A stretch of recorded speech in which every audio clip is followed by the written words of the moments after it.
ഇത് national medical കമ്മീഷനും കുറ്റം പറഞ്ഞിട്ടും കാര്യമൊന്നുമില്ല. 50 സീറ്റിൽ 44 ഈ മുസ്ലിങ്ങൾക്കാണെന്നുണ്ടെങ്കിൽ അതിലെന്തോ ഒരു ഇതില്ലേ?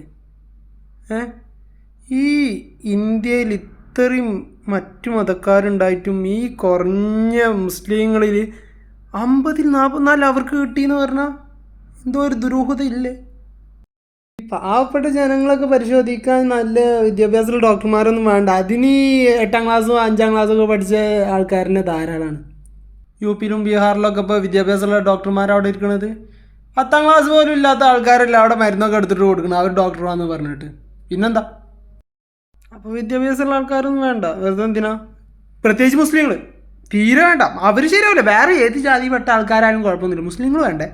പിന്നെ പഠിപ്പും വിദ്യാഭ്യാസവും വിവരമുള്ള ആൾക്കാരേ വേണ്ട. അങ്ങനെയുള്ള ആൾക്കാർ എടുക്കുകയാണെന്നുണ്ടെങ്കിൽ മെഡിക്കൽ കോളേജിൻ്റെ പേരിൽ കേസ് എടുക്കണം.